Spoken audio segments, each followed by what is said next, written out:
Evangelho de Marcos, capítulo 4, a partir do versículo 26. Todos abriram?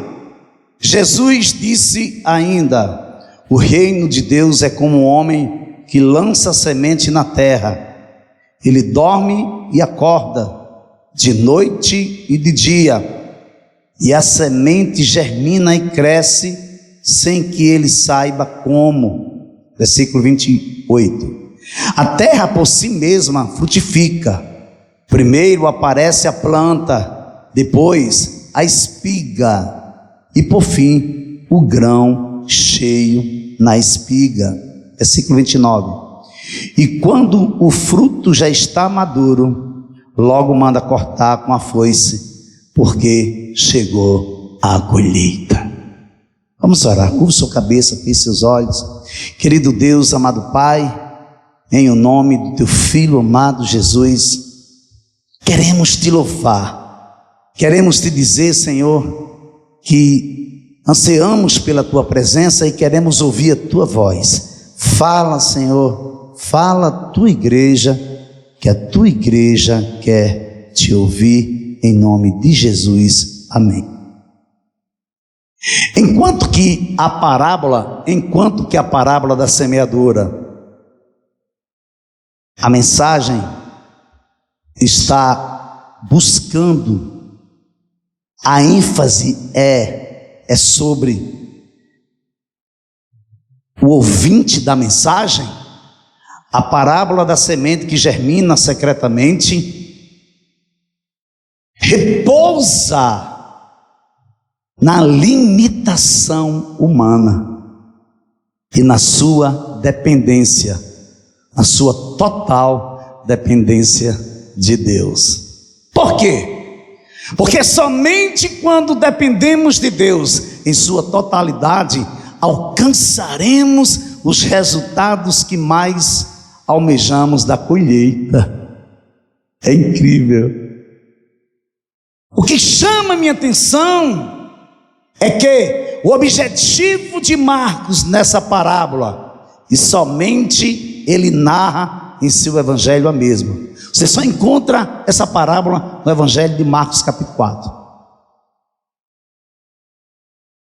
Então, a narrativa desta parábola é esclarecer o desenvolvimento invisível do reino de Deus. É incrível, é tremendo. A objetividade da parábola é mostrar, é apresentar, é desenvolver e esclarecer como acontece no reino invisível de Deus. Ou seja, nesta parábola, Marcos ilustra o desenvolvimento invisível do reino de Deus. E nela, o semeador passa por 3 fases. Primeiro, semear fielmente. Segundo, esperar pacientemente. Terceiro, colher cheio de júbilo. Abra sua Bíblia em Eclesiastes capítulo 3, versículo 11. Você encontrou? Eu queria que você abrisse, que eu quero ler com você, tá? Tudo fez Deus formoso no seu devido tempo. Também pôs a eternidade no coração do homem, sem que este possa descobrir as obras de Deus que fez desde o princípio até o fim. Eu vou ler novamente. Tudo fez Deus formoso no seu tempo. Tudo fez Deus formoso no seu devido tempo. Também pôs a eternidade no coração do homem, sem que este possa descobrir as obras que Deus fez desde o princípio até o fim. Eclesiastes capítulo 3, versículo 11. O que eu aprendo com isso? Que é que eu me maravilho com tudo isso? É que não adianta nós procurarmos descobrir ou entender algumas coisas que estão acontecendo. Não adianta. Por mais que nós procuremos entender, descobrir, não iremos entender. Existem coisas que só Deus faz. Existem coisas que o homem faz, mas existem coisas que Deus faz, somente Deus faz. E o que eu me maravilho nesse texto de Eclesiastes é que ele diz que ele pôs a eternidade no coração do homem. Eu anseio pela eternidade, eu quero morar na eternidade com Deus. Foi Ele que colocou no seu coração, foi Ele que derramou no seu coração. Eu sei que a vida não se resume só aqui, mas a morte é a passagem para a vida eterna. Foi Deus que colocou no seu coração essa vontade da eternidade. E esse princípio, ele segue em outras direções da nossa vida. Tantas coisas que a gente deseja e que a gente não pode, ou tantas coisas que a gente pode e a gente não deseja, e não entendemos que Deus é quem faz todas as coisas. Até entendemos, compreendemos, mas não aceitamos. É incrível. Então, o segredo da vida está em Deus. Então, a primeira parte dessa mensagem eu estou chamando de lance a semente na terra. Veja aí, Evangelho de Marcos capítulo 4, versículos 26 e 27. Jesus disse: o reino de Deus é como um homem que lança semente na terra. Ele dorme e acorda, de noite e de dia, e a semente germina e cresce, sem que ele saiba como. Você já viu? O que é que Marcos está dizendo? Está narrando. O que é que Marcos está narrando? Que Jesus está dizendo que o reino de Deus é como um homem que lança a semente na terra. Lançou a semente. Logo, o que é que ele faz? Ele vai dormir. Mas ele não basta só para ele dormir à noite, ele vai dormir de dia também. Então ele dorme de noite e de dia. E quando ele está dormindo, a semente germina.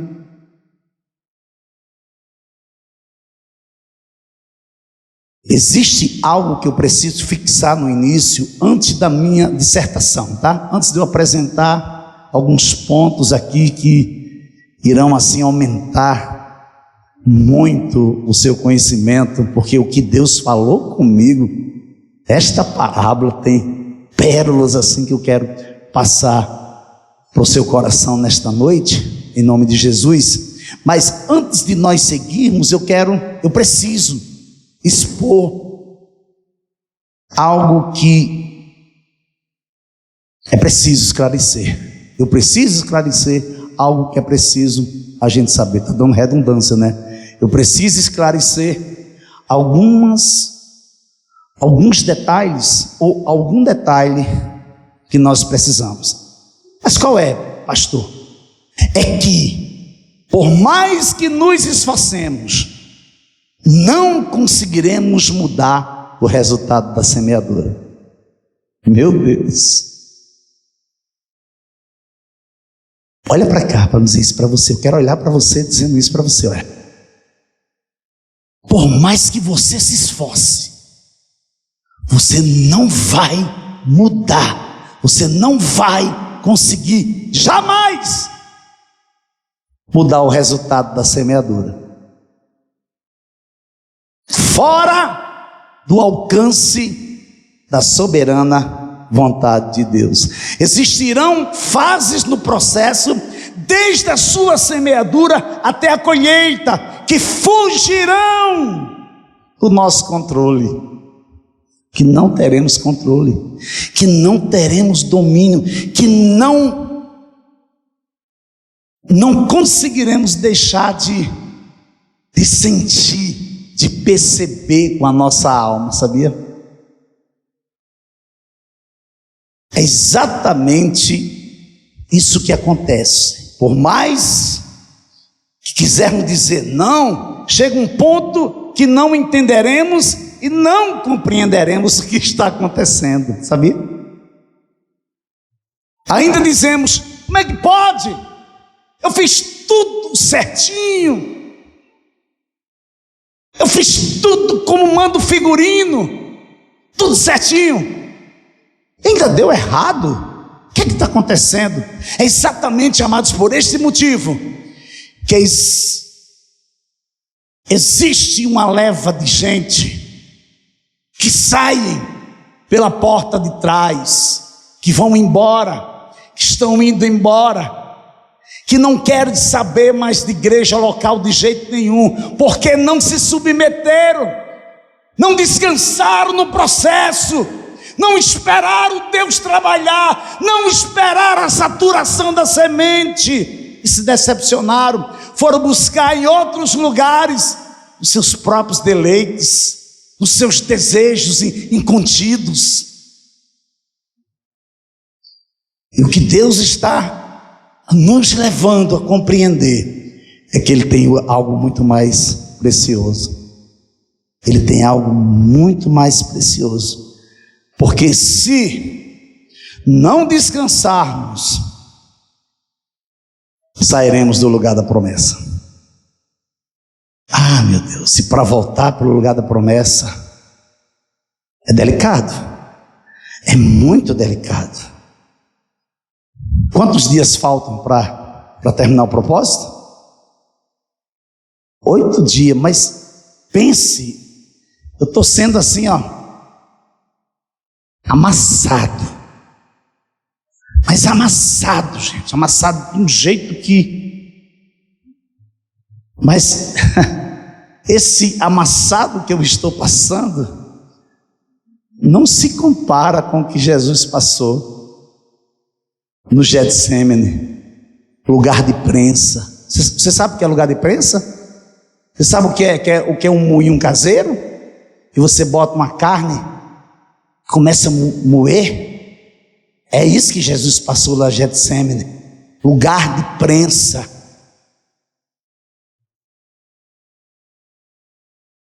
E esse propósito está apontando para valores eternos. Valores eternos. Está nos apontando para algo. Desperta, desperta. Vai! Eu não conto conversa, eu vou. Não olhe para trás. Porque quando Deus fala, Ele se responsabiliza. A questão é, você tem que saber se Ele falou. Porque se Ele não falou, não entre. Não entre na esparrela de fazer a coisa pela sua carne, porque o preço você não pode nem pagar, viu? Então, veja bem, a primeira atitude que devemos tomar, qual é? É lançar a semente na terra. Você já fez isso? É, igreja? Você já lançou a semente na terra? Você já lançou sua semente na terra? Você tem convicção plena em qual direção você está seguindo? E estes questionamentos que estão sendo levantados não condiz com a sua realidade. Amém, você está de parabéns, glória a Deus. Você vai alçar voo. Porém, se tudo isso que estamos colocando em pauta e que vamos apresentar vai de encontro à sua realidade, não perca tempo. Viva o processo intensamente e se entregue ao propósito. Amém? Você pode dar glória a Deus? Você pode aplaudir a Jesus nessa noite? Aleluia. Mas, pastor, por que eu tenho? Por que eu preciso lançar a semente na terra? É porque nessa primeira etapa se faz necessário, é necessário o trabalho do homem e o trabalho da mulher. A participação da mulher e do homem na questão da semeadura é lançar a semente. Como, porém, invocarão aquele em quem não creram? E como crerão naquele de quem nada ouviram? E como ouvirão, senão a quem pregue? E como pregarão, se não forem enviados? Como está escrito, quão formosos são os pés dos que anunciam coisas boas. Romanos capítulo 10, versículos 14 e 15. O que percebemos é que Deus usa como ferramenta vital e válida o trabalho da pregação, o exercício da pregação para anunciar o reino dele, o reino de Deus. Esse é o primeiro trabalho do homem. Qual é o primeiro trabalho do homem? Qual é o primeiro papel do homem? É lançar semente. Quando é que você lança semente? Quando você anuncia o evangelho, as boas novas de Jesus. Aí você está lançando a semente. O segundo trabalho do homem é o da colheita. Através de você é que acontece a conclusão da obra que Deus realizou no coração daqueles que ainda não conheciam a Jesus. É incrível, né? Olha que responsabilidade você tem. Através da sua vida, através da minha vida, através da nossa vida, Deus vai concluir a obra que Ele começou na vida daqueles que ainda não se entregaram a Cristo. Você sabe qual é o fator mais predominante que emperra? É que você não crê. Que você não crê, você oscila muito. Você vai. De repente você volta. Você quer, depois você não quer. Você tem que decidir o que você quer de fato. Ou você pensa que Deus é brinquedo? Uma hora você diz, Senhor, eu quero. Outra hora você diz, Senhor, eu não quero. Eu plantei, Apolo regou. Mas o crescimento veio de Deus, de modo que nem o que planta é coisa alguma, nem o que rega, mas Deus que dá o crescimento. Sabe o que acontece? Você não consegue se calar. Na hora que mais você precisa ficar calado ou calado, você fala. Na hora que você precisa e mais necessita você abrir mão da sua carne, você consome ela. Na hora que é para você abrir mão daquilo que você mais gosta, daquilo que está consumindo seu tempo, você não abre mão. E depois você fica colocando culpa em Deus, que Deus não entendeu, que Deus não entende. Você percebe que o homem participa em duas etapas. Paulo diz, eu plantei, Apolo regou, mas o crescimento vem de Deus. O crescimento vem de Deus. Não adianta você espernear, não adianta você ficar ansiosa, não adianta você querer mudar as estações, não adianta você querer mudar, não adianta você querer mudar as estações, não adianta, amado, você não terá êxito. A convicção que você precisa ter é que você não está plantando em vão, você não está chorando em vão, você não está investindo em vão, você não está buscando em vão. Se você esperar, vai acontecer. Agora você precisa ficar no lugar da promessa. Mas de uma coisa você precisa ter convicção. Qual é? Que o crescimento não depende de você. Eita Jesus! Eu já vi tanta gente decepcionada, tanta gente amargurada, porque cansou de orar, cansou de esperar, cansou de receber os nãos de Deus. E Deus está dizendo: eu estou dizendo um não para você porque eu tenho um melhor, eu tenho um sim para você. Então, descansa, espera. Só que não é bom esperar, não é bom descansar. Para a maioria, ficamos ansiosos, ficamos inquietos e não entendemos por que tanta espera.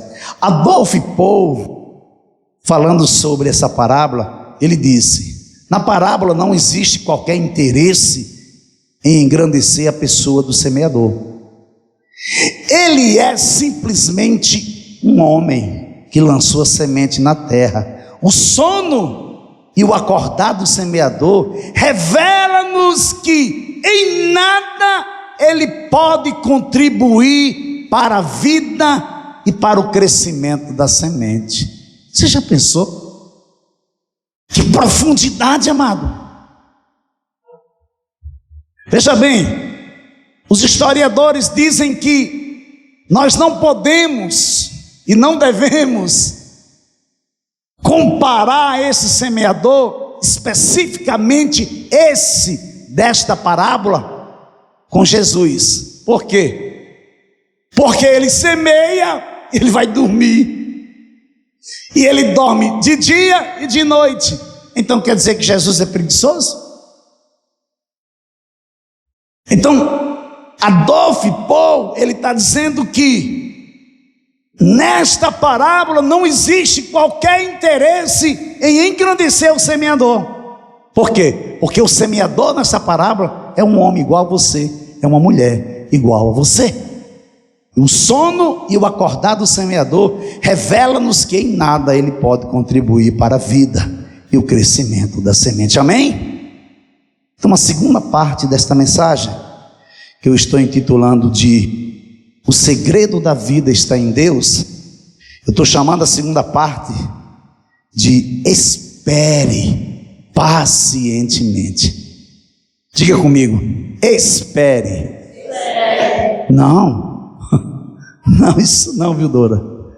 Diga mais forte, diga: espere. Pacientemente. Evangelho de Marcos, capítulo 4, versículo 28. A terra por si mesma frutifica. Primeiro aparece a planta, depois a espiga e por fim o grão cheio de espiga. Aleluia. Você lançou a semente? Amém? Então chegou o momento de você descansar. Descanse, descanse, você precisa descansar. Como assim, pastor? Olha para cá, por exemplo, nasce um anseio no seu coração, presta atenção, ó. Nasce um anseio no seu coração, um desejo, e você não sabe o que fazer. Você chega até a pensar que esse desejo que você está sentindo, esse anseio, é impossível. E você não vai conseguir nunca, porque é impossível. Você esquece que a possibilidade e a impossibilidade não está sob o seu domínio. Você não tem controle sobre o impossível e o impossível. O que fazer então, pastor? Descansar. Você lembra que quando Jesus ele sopra o Espírito sobre os discípulos e envia de 2 em 2, vão por aí, vão anunciar o Evangelho, vão pregar as boas novas, vão curar os enfermos. No entanto, quando eles retornam eufóricos, eles voltam exultando de alegria.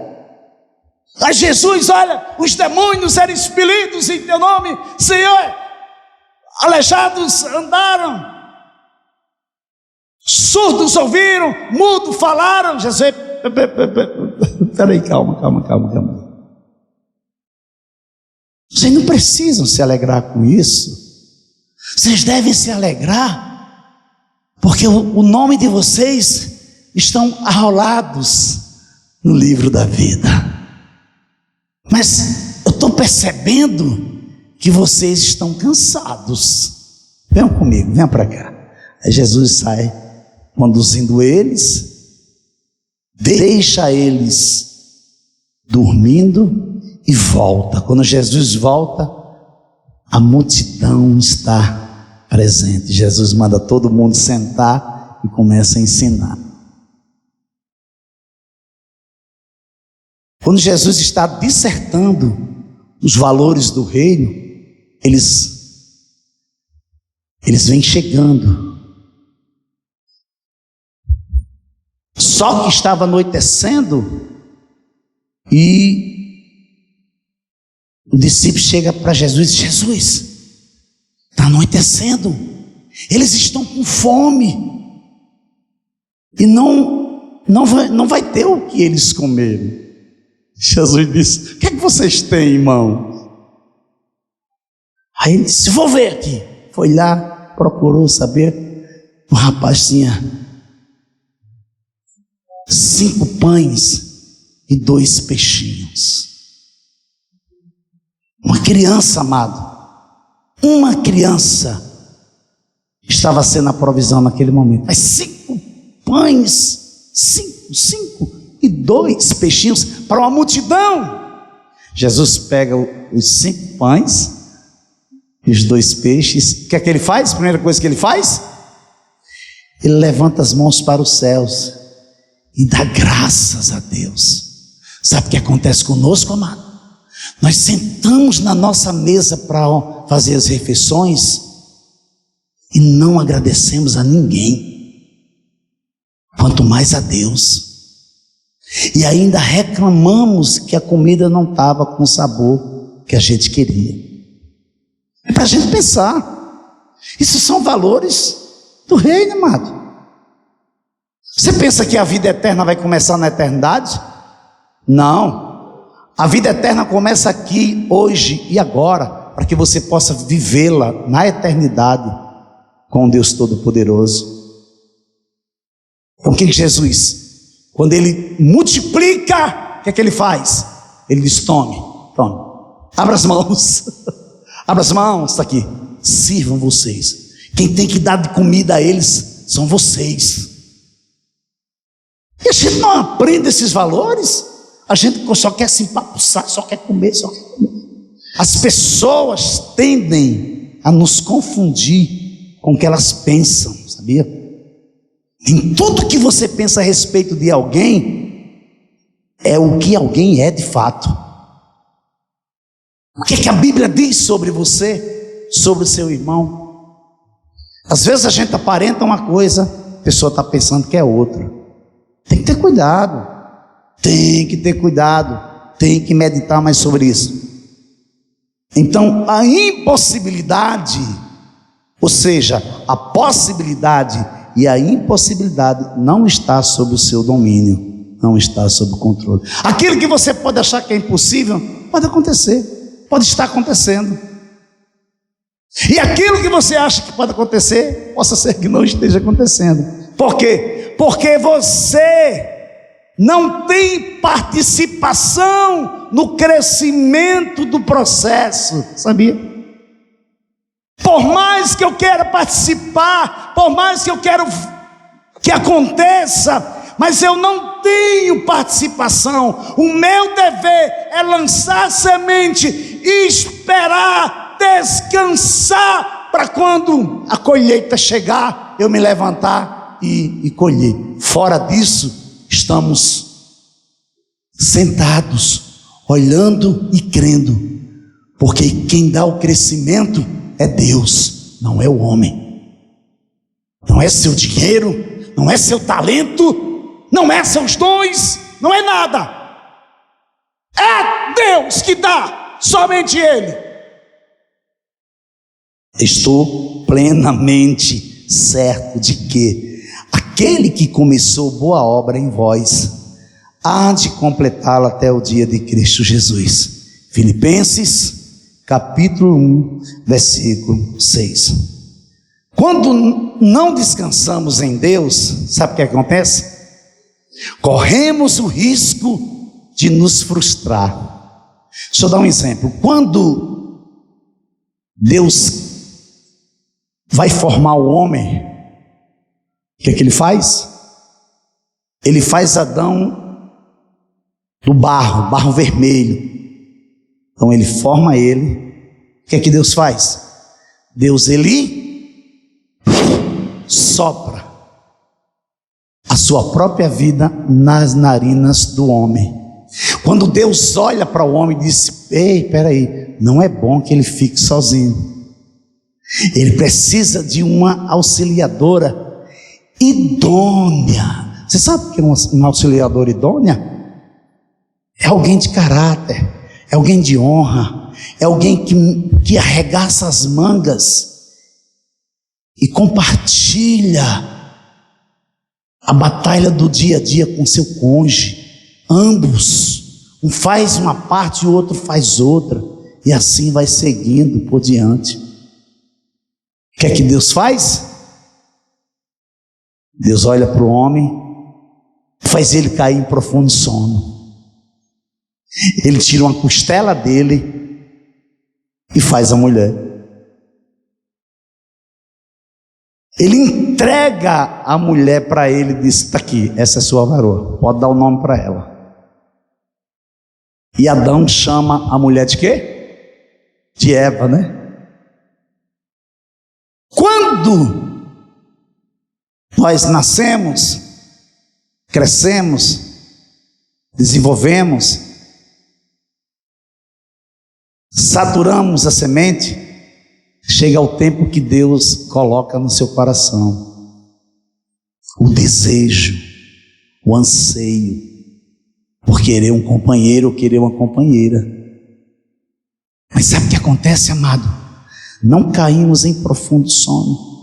Sabe o que é que nós fazemos? Nós queremos escolher ao nosso bel prazer.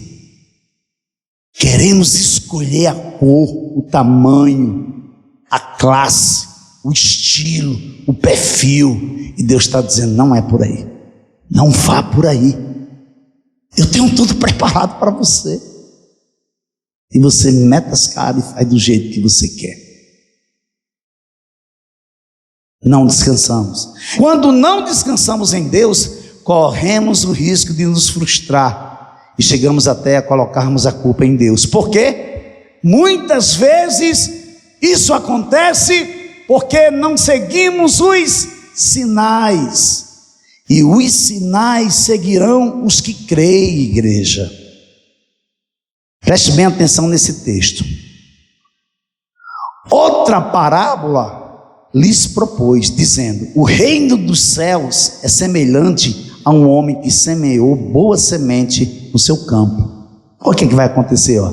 Mas enquanto os homens dormiam, veio o inimigo dele, semeou o joio no meio do trigo e retirou-se. E quando a erva cresceu e produziu fruto, apareceu também o joio. O que fazer?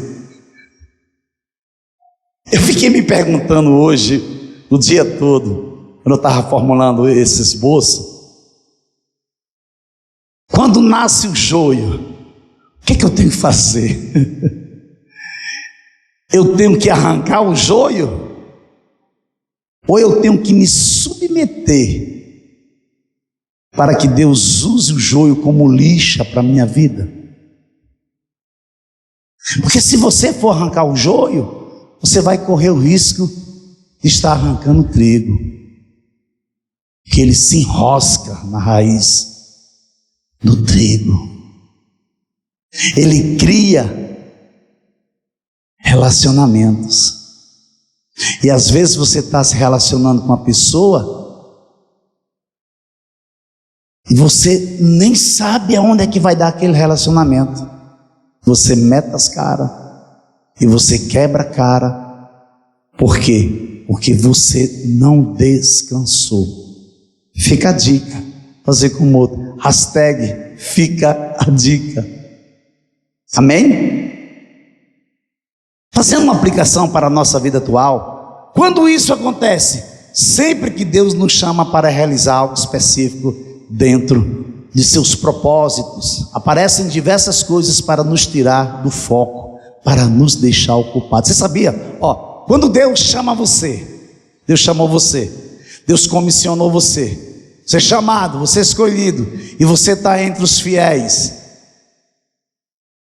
No próprio instante que você começa a trabalhar, começa a se envolver na obra de Deus, começa a aparecer as outras coisas. Coisas que você nunca imaginou que fosse acontecer naquele tempo, mas começa a acontecer. E seus olhos começam a mudar o direcionamento e tirar o foco do propósito. Aí sabe qual é o propósito? Essa atenção que ele traz para a gente é nos deixarmos ocupados. Você lembra lá em Faraó? Que foi que ele fez? Ele dobrou, quadriplicou o trabalho do povo para que o povo vivesse ocupado e não tivesse tempo para meditar na palavra de Deus. Uma vez que eu permito que os meus sentimentos se envolvam com o anseio do meu coração, o que é que acontece? Eu sou dominado pelo externo. Passo a ser dominado. E consequentemente eu comprometo a integridade da minha adoração. Mas pastor, por que adoração? Porque você é um adorador. Porque você, quando está em casa lavando roupa, cuidando da comida, varrendo a casa, dando comida ao bebê, você está adorando a Deus. Adoração não é você pegar um violão e começar a cantar, pegar uma música e começar a cantar. Não, a música é um instrumento para que você possa adorar a Deus através da música, mas a adoração não é isso. Adoração é um estilo de vida. Aí eu comprometo a minha adoração, porque tirei Deus do centro. Os meus olhos não estão mais no propósito, e sim nos meus desejos. No entanto, semeei, lancei a semente. Não há mais nada que eu possa fazer além de esperar e observar, consciente de que eu não posso fazer absolutamente nada para tentar apressar o crescimento da semente. Você está aqui. Esse é um pré-requisito. Você está aqui hoje. Você poderia estar em qualquer outro lugar. Já pensou se agora eu descesse daqui do altar e fosse perguntar a cada um de vocês, principalmente aos homens, onde você estaria agora se não estivesse aqui? O que vocês diriam para Deus? Assim como a semente cresce sem ajuda e sem o seu conhecimento, assim acontece em todas as áreas de nossa vida. Haverá área da sua vida que você não vai romper, enquanto você não entender que você precisa se submeter. Você sabe qual o maior perigo que está acontecendo hoje, na atualidade, em pleno século 21? É a inversão de valores. A inversão de valores. Porque quando eu mudo o sentido original da vida, eu transgrido. Quando eu transgrido, eu abro uma porta para o inferno. Então tudo que não é de Deus começa a vir sobre a minha vida. E o interessante, amado, enche os meus olhos. Eu começo a gostar, eu começo a ser atraído. Por quê? Porque aquilo não é costumeiro acontecer. E o que não é costumeiro acontecer na nossa vida cotidiana, quando acontece a primeira vez, você, o que é isso? Não é seu nome, não é sua integridade, não é a sua vida, é a vida do Mestre que está em você. E Deus tem feito prodígios e maravilhas nessa igreja. Não precisa ser uma igreja, uma mega igreja com 50 mil membros ou 100 mil membros. Nós já participamos de uma igreja que tinha 60 mil membros, que era a Igreja da Paz.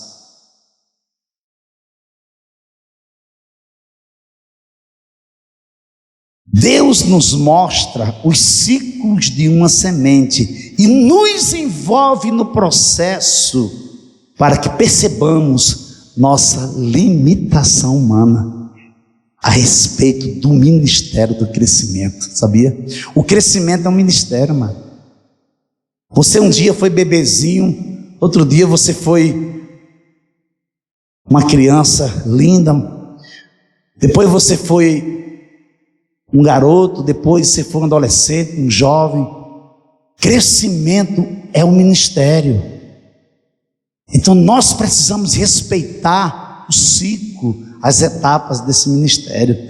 Se nós não honrarmos primeiramente os nossos pais, primeiro mandamento com promessa: honra pai e mãe, para que se vá bem, olha, se vá bem, e depois tenha dias felizes nessa terra. Se você perguntar a muita gente esse texto, vão dizer: primeiro mandamento com promessa, honra pai e mãe, para que você tenha dias longos na terra. Que é isso? Você quer ter dias longos nessa terra? Infeliz, não. O texto diz: primeiro mandamento com promessa, honra pai e mãe, para que se vá bem. Olha, você sabe o que é que se vá bem? Você tenha sucesso. Sabe o que é que se vá bem? Você seja bem sucedido no campo, na cidade, em qualquer canto, contando que você não inverta os valores. Gente, estou terminando, mas deixa eu falar uma coisa para você assim, sabe, com muito amor. Jesus está voltando. Não temos mais tempo de brincar. Não temos. Hoje eu aprendi uma coisa, a minha esposa nem sabe. Hoje eu aprendi que quando a gente quer fazer alguma coisa, a gente faz. Parece tão difícil, mas quando a gente quer fazer, a gente vai lá e faz. Interessante, quando a gente faz, parece que era tão simples. Você está querendo fazer alguma coisa? Faça, mas faça com responsabilidade. Porque se você não fizer com responsabilidade, você vai pagar um alto preço e você não terá volta. Conclusão: colha cheio de júbilo. Veja aí, versículo 29, Marcos capítulo 4, versículo 29. E quando o fruto já está maduro, logo manda cortar com a foice, porque chegou a colheita. Veja bem, conta-se uma história. Queria que você prestasse atenção, tirasse um aprendizado dessa história. Faz muito tempo que eu não conto essa história. E essa história é uma história verídica, viu? Conta-se uma história que um casal de missionários estavam morando na parte sul do país. E eles moravam numa casa que tinha um quintal bem amplo. Foi o que ele fez? Ele arou a terra e plantou várias espécies de árvores. E dentre essas espécies de árvores, ele plantou um pé de caqui. E todos os dias ele ia olhar as espécies de árvores. E aquelas, tinha árvore que ficou frondosas, davam frutos. E para tristeza dele, ele chegou certo dia e olhou para o pé de caqui. Aquele pé de caqui tinha secado. Ele ficou tão chateado. Nenhuma semente das árvores que ele plantou havia secado, somente a semente de caqui, o pé de caqui. Ele à noite terminou o jantar, conversando com a mulher dele, ele disse: meu amor, você sabia que... Estou tão decepcionado. Ela disse: que foi? Aquele pé de caqui que eu falei para você, eu tinha certeza que ele iria brotar, ele ia crescer, ele ia germinar, ele ia passar pelo processo de germinação, de semeadura, e nós íamos colher caquis de cafés saborosos, da melhor qualidade. Amanhã eu vou arrancar ele. Amanhã eu vou lá, vou arrancá-lo e planto outra espécie de planta. Assim eles foram dormir. Ele acordou cedo, pegou uma pá e saiu em direção ao quintal. Quando ele chega para arrancar o caqui, para a surpresa dele, havia uma única folha, pequeníssima folha verde. Era como se o caqui estivesse dizendo para ele: por favor, não me arranque, não me tire daqui, porque eu não estou morto. Qual o seu pé de caqui?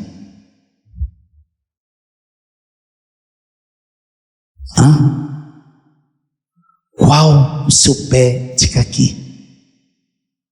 Que você já disse que não tem jeito, que você disse que acabou, que você disse que você desiste. Eu desisto.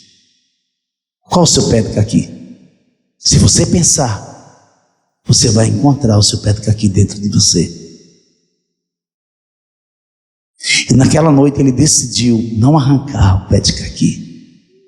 Ele deixou ele lá e ele passou a ter mais cuidado, começou a adubar com mais frequência. E aquele pé de caqui deu muito prazer para ele, deu vários caquis de café saborosos para ele. É assim que Deus quer fazer com sua vida, é que você entenda o processo da semeadura, que não depende de você o crescimento. Você só tem que plantar, descansar e aguardar, porque Deus fará grandes coisas. Aleluia, aleluia. Fiquei bastante realizado e fiz dele, colhi saborosos caquis, a melhor qualidade. Esta é a maneira com que Deus nos prepara para as grandes realizações, amados. Ele nos mantém no espaço vazio dos bastidores. Sabia? Você sabia, Dora? Que Deus está mantendo você no espaço vazio do bastidor. Ele nos mantém no espaço vazio dos bastidores da colheita, que se transformará no júbilo regozijante dos resultados de cada semente que um dia foi lançada. Se você lançou, se você orou, se você teve esperança, se você chorou, se você pediu, se você bateu, espere, descanse, porque Ele é fiel para cumprir o que Ele prometeu. Aleluia, glória a Deus, adore Ele.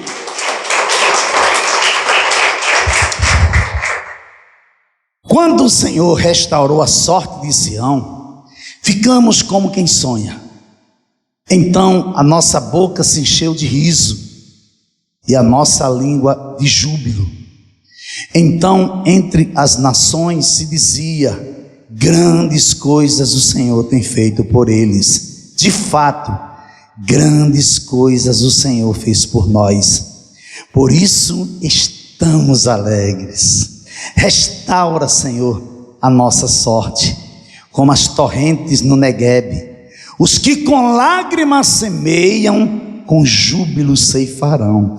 Quem sai andando e chorando, enquanto semeia, voltará com júbilo, trazendo os seus feixes. Salmo 126. O segredo da vida está em Deus. Você pode aplaudir a Jesus?